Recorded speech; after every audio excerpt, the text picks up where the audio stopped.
Ok, alors, salut tout le monde. Bienvenue dans une nouvelle vidéo avec Dr. Ham. Dans cette vidéo, nous allons continuer avec cette série d'épreuves sur le concours mine et pont 2023. Ok.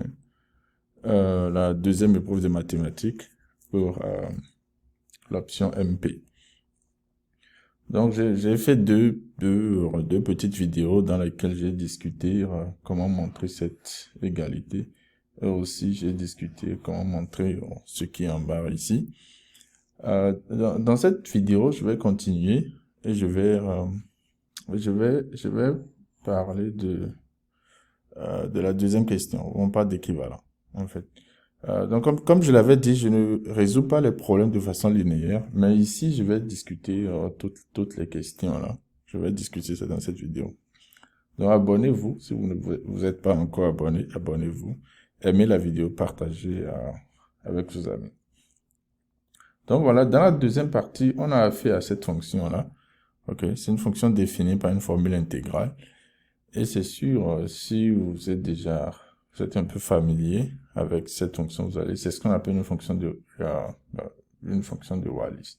Donc, vous avez f de x, en fait, qui fait l'intégrale de 0 à pi sur 2 de sinus de t, étoile à la puissance x t de t. Ok, donc c'est cette fonction-là qu'on appelle fonction de Wallis. Si x est un nombre entier, on parle de série de Wallis, bien l'intégrale de Wallis. Donc voilà ce que de quoi nous allons parler dans cette vidéo. Donc la première question, c'est de déterminer le domaine de définition, ok, et après de justifier que on a cette égalité. Après on dit de justifier que f est de classe C2 décroissante et converse sur i. Après on nous demande de trouver un équivalent parce que x tend vers moins 1. Après on va montrer que ceci est vrai pour tout entier naturel n, et puis montrer ceci et proposer une représentation graphique de la fonction f. Donc voilà ce dont nous allons parler dans cette vidéo. Alors sans plus tarder, allons voir le problème là ensemble. Okay. Donc voilà, nous sommes ici. J'ai réécrit la fonction ici. Donc voilà, nous avons notre fonction ici. Comme je l'ai dit, la fonction de Wallis. On nous a précisé, on nous a donné un intervalle en fait, i. I est égal à moins l'infini à moins 1 à plus infini. Ok. Maintenant, on veut voir le domaine de définition de cette fonction-là. Maintenant, on sait que quand vous avez... comment il faut déterminer le domaine de définition? Il faut se rappeler de la définition. Quand est-ce que vous pouvez intégrer une fonction? Ok. Donc, quand je vous donne une fonction g, par exemple, je vous dis, est-ce qu'on peut intégrer g sur un intervalle donné? La définition de base qu'on vous donnera, c'est qu'il faudrait que g soit continu. Ok. En tout point. Et pour que vous ayez une valeur finie de l'intégrale, il ne faut pas que le comportement de g soit ce que je vais appeler ici régulier. Ok, il ne faut pas que finisse ou à des singularités. Donc voilà. Maintenant, qu'est-ce qu'il faut faire? Il faut seulement vérifier ceci. Donc la fonction qu'on a sous le signe de l'intégrale. Donc on a t on va voir la fonction qui a t associée à sinus de t, plutôt à la puissance x. Quant à x, il n'y a pas vraiment de problème. À première vue, vous allez dire qu'il n'y a pas tellement de problème, mais il faut analyser un peu de près. Okay? Maintenant, cette fonction est définie et bien sûr continue sur 0 à pi, puisque c'est une fonction trigonométrique en t. Ok. Maintenant, si vous regardez en pi sur 2, il n'y a pas de problème, parce que sinus de pi sur 2, c'est 1. Il n'y a pas tellement de problème. Maintenant, quand vous arrivez en 0, sinus de 0, c'est 0. Donc, vous aurez quelque chose comme ça. Vous aurez 0 à la puissance x. OK. Maintenant, il faut analyser ça de très près. Donc, on voit qu'au voisinage de 0, en fait, la fonction se comporte comme ceci. T à la puissance x. OK. Maintenant, quelle est la primitive de cette fonction-là, puisqu'on est en train d'intégrer ça. Donc, voyons pour les valeurs qui sont très proches de 0, comment l'intégrale là va se comporter. Donc, l'intégrale, en fait, si vous intégrez ça, ok, ça vous donne ceci, si vous appliquez juste la formule d'intégration. Maintenant, ceci, qu'est-ce qu'on peut réécrire ça sous cette forme-là, vous avez t à la puissance 1 plus x, simplement, ça fait 1 sur, tout ceci, ça fait 1 sur 1 plus x, exponentielle de 1 plus x ln de t. Maintenant, vous voyez, ici, c'est clair. Lorsque t tend vers 0 maintenant, ok, on voit que ln de t tend vers moins l'infini. OK. Maintenant, il faut que ce que nous avons ici, il faut pas que ça tend vers l'infini. Tout ceci, la exponentielle de tout ceci, il faut pas que ça tend vers l'infini. Et pour que cela ne tend pas vers l'infini, qu'est-ce qu'il faut faire? Il faut que ce que nous avons ici, le facteur qui est ici, soit un facteur positif. Là, nous aurons l'exponentielle de moins infini qui va tendre vers 0. Donc, ceci voudra dire que pour que la fonction t à la puissance x soit intégrable sur cet intervalle-là, OK, ce qu'il nous faut, techniquement, c'est que il faut que 1 plus x soit plus grand que 0. Et ceci voudra dire que x doit être plus grand que moins 1. Donc, x appartient à moins infini, à moins 1 à plus infini. Donc, voilà, et ceci vous donne le domaine de définition de votre fonction. Ici, il faut que je fasse attention. Ça doit être en 0. Il faut qu'on fasse un peu attention ici. OK, il faut qu'on ouvre l'intervalle là, sur 0. Donc, c'est un peu le raisonnement. Vous pouvez justifier ça de plusieurs d'autres façons. Mais le truc, c'est qu'il faut voir simplement le comportement de la fonction à l'intérieur de l'intervalle et au bord de l'intervalle.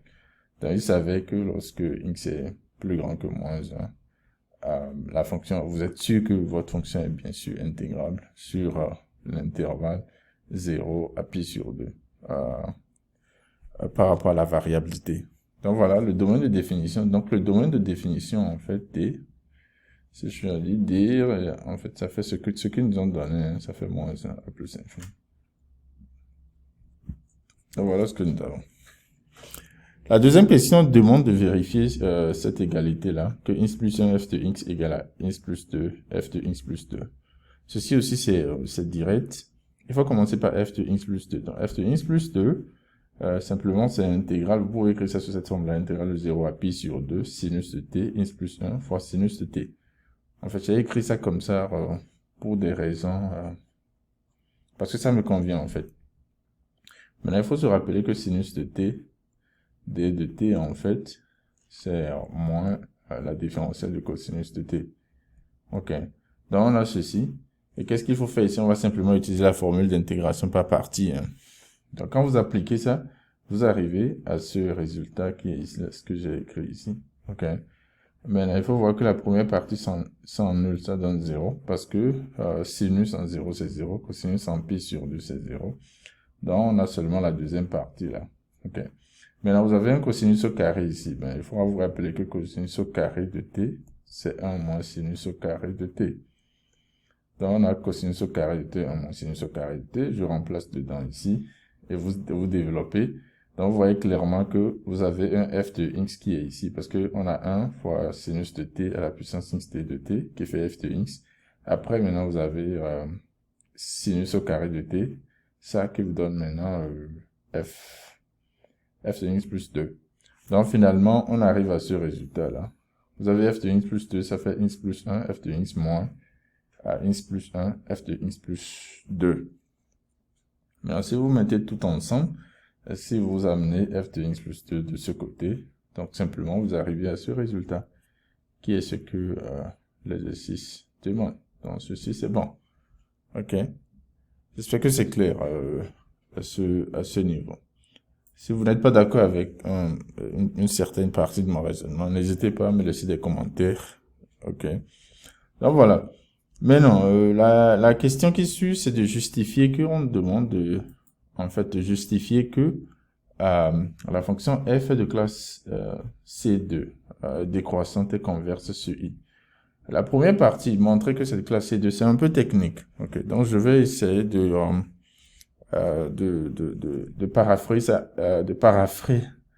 phraser, ou comment on dit ça. Je vais essayer d'expliquer ça un peu de façon superficielle, mais c'est technique. Si vous ne comprenez pas l'idée, n'hésitez pas à me laisser des commentaires. OK. Donc, qu'est-ce qu'il faut faire? On veut montrer que la fonction est de classe 2, donc il faut montrer qu'en fait, vous pouvez calculer la dérivée jusqu'à l'ordre de la fonction, en fait. Maintenant, il faut voir ici que, il faut considérer maintenant la fonction des deux variables, x et t, OK? Donc, c'est une fonction que j'ai définie comme h. Maintenant, x, on sait que x appartient à i, OK? Et votre t appartient à l'intervalle 0 à pi sur 2. Mais le truc, c'est de voir le comportement de la fonction, de la deuxième dérivée de la fonction par rapport à chaque variable sur chacun de ces intervalles-là. OK. Donc, on considère la variable x. Quand vous dérivez, la première fois, vous obtenez ceci. La deuxième dérivée vous donne ceci. OK. Maintenant, ces deux dérivées-là, par rapport à x, il n'y a pas de problème. La première dérivée est régulière, la deuxième dérivée est régulière. Donc, vous n'avez pas de problème. Maintenant, il faut voir le comportement par rapport maintenant de ces deux dérivées-là par rapport à la variable t. OK? Mais aussi par rapport à la variable t, surtout on va se concentrer sur la deuxième dérivée. La première dérivée, si on veut montrer que la fonction est de classe C2. Maintenant, par rapport à la variable t, bien sûr, la continuité, c'est direct. On n'a pas de problème puisqu'on n'est pas en 0. Donc, ln de sinus de t, on est bon là. Sinus de t aussi, c'est bien continu sur l'intervalle là. OK. Maintenant, il faut voir le comportement. Quel est le comportement lorsque vous êtes au voisinage de 0? Également, vous pouvez voir que au voisinage de 0, ce qui est ici, en fait, lui, c'est toujours t à la puissance x. On avait déjà discuté le comportement de ça après. Maintenant, ce qui est ici va tendre vers quoi? Va tendre vers ln de t, ok, le tout au carré. Donc, en fait, au voisinage de 0, la deuxième dérivée, elle va se comporter comme ceci. Quelque chose comme ça, t à la puissance x. Bon, mais comprenez que je ne suis pas tellement rigoureux ici, et comme je l'ai dit, l'argument un peu, alors, c'est un peu technique, la preuve là. Mais là, il faut simplement constater en fait qu'avec cette condition-là, cette fonction-là, ce que nous avons ici est bien sûr intégrable sur l'intervalle 0 à pi sur 2. Donc, avec ça, ça justifie hein, que f est de classe C2, ok, sur I. Donc, voilà un peu ce que je propose comme argument ici. Et comme je le dis, si vous n'êtes pas d'accord, n'hésitez pas à commenter si vous avez un meilleur argument. Laissez-moi dans le commentaire et je vais considérer ça. Donc, la suite maintenant. On dit de montrer que la deuxième partie, on veut montrer que f est décroissante. Ça, c'est simple, hein. Puisqu'on a montré, en fait, que la fonction de classe 2, on peut calculer la première dérivée, la deuxième dérivée. Mais la première dérivée par rapport à x, c'est direct, hein, vous dérivez simplement par rapport à x.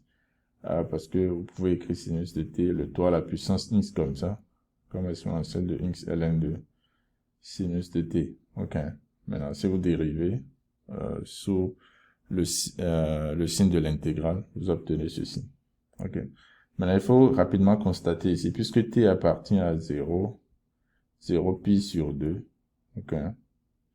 C'est-à-dire que ln de sinus de t en fait, appartient à 0, 0,1. Okay. Donc, ln de sinus de t est négatif. Donc, tout ce qu'il y a ici est négatif. Donc, simplement, l'intégrale là sera inférieure ou égale à 0. OK. Maintenant, la deuxième dérivée, vous dérivez une deuxième fois. Donc, le ln va encore descendre. Donc, vous aurez ln de sinus de t, le tout au carré. Sinus de t à la puissance x de t. Et ceci, bien sûr, c'est positif. Donc, qu'est-ce que vous constatez? On constate que pour t, élément de 0 à pi sur 2, okay, c'est ce que j'ai dit en haut. Mais la conclusion, c'est que f' de x est plus petit que 0, inférieur ou égal à 0, et la deuxième dérivée est supérieure ou égale à 0. Donc, simplement, f est décroissante et aussi converse. Ça, c'est direct. OK? Donc, nous avons ceci qui est vrai. Donc, voilà un peu comment il faut répondre à cette question-là de décroissance et de conversité. Voilà, maintenant, la question qui suit, c'est de trouver un équivalent simple de f de x lorsque x tend vers moins 1. OK. Il faut utiliser la relation que nous avons montrée au départ. Donc, on a montré ceci, que x plus 1 f de x égale à x plus 2, f de x plus 2. Maintenant, okay, je réécris la relation ici. Lorsque x tend vers moins 1, on va laisser ce côté-là. Le côté gauche, on va laisser ça comme ça. Et on va voir ce que le côté droit donne. Puisque le côté gauche, c'est là où on a f de x. Donc, on a x plus 1, f de x. Maintenant, ça nous donne quoi? Si vous remplacez moins 1 ici, donc vous aurez 1. Et si moins 1 ici aussi, vous aurez 1. Donc, ça tend vers f de 1. OK. Tout ce côté-là, ce produit-là, c'est approximativement égal à f de 1. Maintenant, il faut calculer f de 1. f de 1, ça fait la sinus intégrale de 0 à pi sur le sinus de t de t. Et ça, c'est direct, vous montrez que ça donne 1. Donc, simplement, ce que ça voudra dire, c'est que quoi? Ça veut dire que, en fait, ce produit-là, tout ceci, c'est 1. Donc, f de x au voisinage, lorsque x tend vers moins 1, se comporte comme 1 sur x plus 1. Maintenant, si x tend vraiment vers moins 1, par valeur supérieure, bien sûr, le dénominateur tend vers 0, donc tout ceci tend vers plus infini. Donc, voilà simplement un équivalent simple de votre fonction lorsque x tend vers moins 1. OK. Donc, voilà. La question 7 nous demande de montrer en fait que pour tout antinaturel, on a fn fois fn plus 1 égale à pi divisé par 2 n plus 1. Maintenant, il y a plusieurs façons de montrer ça. En général, si vous êtes un peu familier avec la suite de Wallis, il y a une façon, en général, vous allez voir une façon de montrer ça. Mais ici, je vous propose de montrer simplement par récurrence. OK. Parce que c'est un truc avec les nombres entiers et on a une relation qui nous permet en fait de faire une récurrence. Maintenant, il faut constater que f de 0 c'est quoi? C'est pi sur 2 parce que ça fait l'intégrale de 0 à pi sur 2 de d de t. Donc ça nous donne pi sur 2. f de 1, on a montré déjà que ça fait 1. Donc le produit en fait ça vous donne pi sur 2 qui n'est rien d'autre que pi sur 2 0 plus 1. Donc, ça vérifie, en fait, c'est bon pour n égale à 0. OK. Maintenant, qu'est-ce qu'il faut faire? Puisqu'on veut montrer par récurrence, on va supposer maintenant que pour tout cas supérieur ou égal à 0, ceci est vrai, à l'ordre k. Maintenant, on va montrer que, montrons que c'est vrai à k plus 1. OK. Pour k plus 1. Donc, nous allons calculer f de k plus 2. f de k plus 2 en utilisant cette relation-là. Cette relation, OK. Vous pouvez écrire que f de k plus 2, ça fait k plus 1 sur k plus 2, f de k. Donc, f de k plus 2 fois f de k plus 1, ça va faire simplement, on va prendre ceci, multiplié par f de k plus 1. Donc, ça fait k plus 2 sur k plus 1 sur k plus 2, f de k, multiplié par, maintenant il faut tirer f de k plus 1 ici, ça fait en fait pi sur 2 k plus 1, divisé par f de k. Donc, les f de k vont partir, les k plus 1 vont se simplifier. Donc, finalement, vous arrivez à cette relation-là. Donc, c'est vrai aussi, en fait. C'est vrai à l'ordre k plus 1. Donc, ça veut dire que c'est vrai à tout ordre. Parce qu'on a vu que c'est vrai à l'ordre 0. On a supposé que c'est vrai à l'ordre k et on vient de montrer que c'est vrai à l'ordre k plus 1. OK. Donc, c'est comme ça, c'est juste à montrer par récurrence. Maintenant, une autre façon que vous allez peut-être voir dans la lecture, que si vous prenez cette relation-là, la relation que vous avez ici, c'est que vous avez n plus 1, OK, f de n égale à n plus 2, f de n plus 2. Donc, quand vous avez ceci, si vous multipliez chaque partie, OK, vous multipliez maintenant les deux membres là par f de n plus 1. Donc, vous aurez quoi? Vous aurez n plus 1, f de n plus 1, f de n égale à n plus 2, f de n plus 1, f de n plus 2. Donc, qu'est-ce que vous constatez en fait? Ceci voudra dire qu'en fait, cette suite-là, la suite n plus 1, f de n plus 1, en fait, que c'est constant. C'est une suite constante, en fait. Et ceci, c'est direct. Donc, puisque c'est une suite constante, donc vous pouvez dire que n plus 1, f de n plus 1, ça me donne simplement f de 1 fois f de 0. Et avec ça,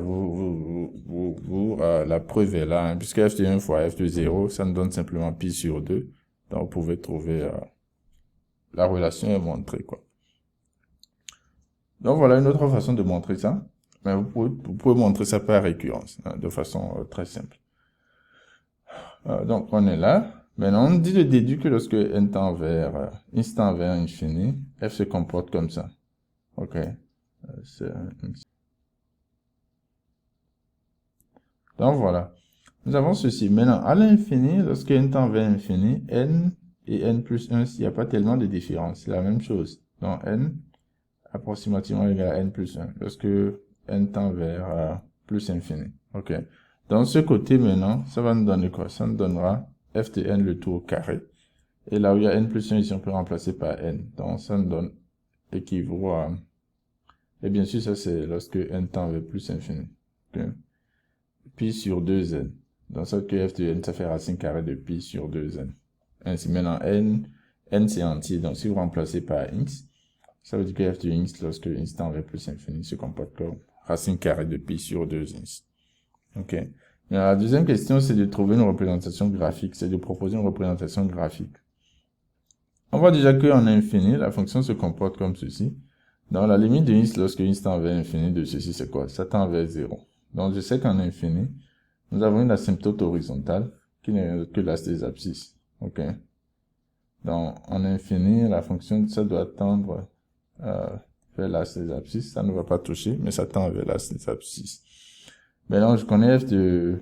Lorsque x est égal à 1, f de 1, on avait calculé, c'était 1. F de 0, on a vu que c'est pi sur 2. Donc je place ces points-là. Maintenant, on voit qu'au voisinage de moins 1, lorsque on tend vers moins 1, la fonction ça tend vers plus infini. Ça veut dire que la droite d'équation x égale à moins 1, ok, est une asymptote verticale. Donc aussi, on tend verticalement vers moins 1. Et je sais que la fonction est décroissante. Donc d'ici, ça décroît et ça passe comme ça. Donc voilà un peu l'allure de votre fonction.